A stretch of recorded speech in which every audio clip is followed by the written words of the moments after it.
20,000 people die of cancer every day. This translates to 8 million deaths every year, 500,000 of which are Americans. At the beginning of the last century, 1 person out of 20 would get cancer. In the 1940s, it was 1 out of every 16 people. In the 1970s, 1 person out of 10. Today, 1 person out of 3 gets cancer in the course of their life. Over 1 million Americans are diagnosed with a new cancer every year.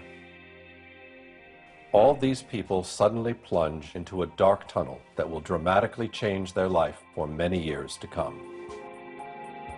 Faced with an apparently endless chain of medical tests, examinations, second opinions, medications, new tests, surgical operations, support therapies, and follow-up checks, they find themselves at the complete mercy of the disease. While in that tunnel, each patient feeds an immense medical apparatus that employs hundreds of thousands of people and generates millions and millions of dollars for the medical and pharmaceutical industries. From research laboratories to medical schools, from prevention clinics to worldwide drug sales. Today, the cancer medical apparatus is so large and expensive that it needs its patients in order to survive, just as much as the patients need the apparatus. Cancer is a big business, one of the biggest businesses. The typical cancer patient spends at least $50,000 to treat his or her disease. With 1 million new American cancer patients every year, that translates to $50 billion annually spent on cancer treatment in the United States. Hello and welcome to this special edition of the American Health Journal. I'm your host, Roger Cooper. With more and more Americans looking for a natural path to better health, it's no wonder approximately 87% of people in the U.S. today regularly take some form of dietary supplement. We'll discover the important role amino acids and other natural elements play in our bodies. Many of these elements can be obtained through diet and natural supplementation. We'll learn how one manufacturer has created a whole food supplement with the goal of delivering these essential elements. Elements which some physicians believe are the key to improving your health of diets and lifestyles. Part of the reason for this adaptability is the body's ability to maintain homeostasis, a state where all of the body's systems work together to maintain balance. We begin by speaking with Drs. Esther Mark, Jack Hurd, and Charles Norwood, all experts in anti-aging and healing. We'll learn more about systems and elements in the body that contribute to maintaining what they call a body in balance. Amino acids are the protein building blocks within the body that build the different connective tissue, the organs, ligaments, and the other connective tissue structures. Peptides are very interesting because peptides are what hold the amino acids together to build the protein. You might think of it as the glue in the Lego building blocks. The peptides hold things together so that the proteins can be formed within the body. Essential amino acids are ones that you must consume within the body, that they're not produced within the body. The non-essential amino acids are one that your body is able to produce within its own structure. When you take amino acids, your workout, when someone is injured, their muscles are sore, that means there's damage to those muscles. They recover much quicker when they take amino acids. Now we turn our attention to a family of proteins called fibroblast growth factor.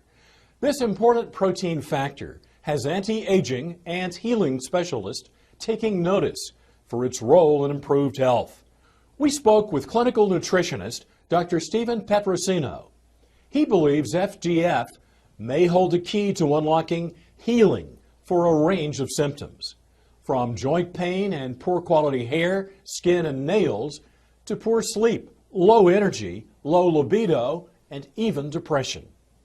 Fibroblast growth factor is essentially a factor that directs and orchestrates some of the development of undifferentiated stem cells.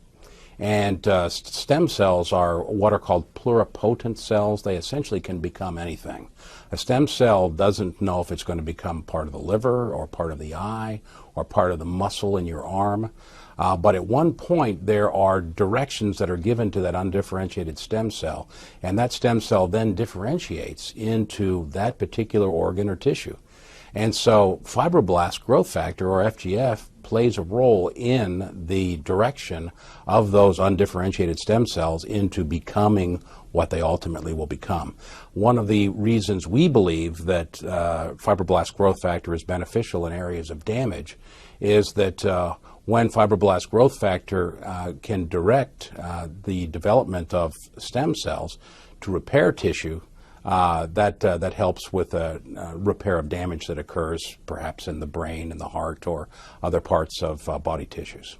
Fibroblast growth factor is present in areas of the body where there's damage, and they're involved in the healing process and also in the importance of stem cells.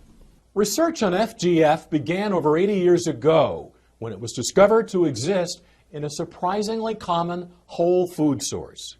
Dr. Davidson was a renowned medical doctor that practiced in Canada from the late 1920s into the 1940s.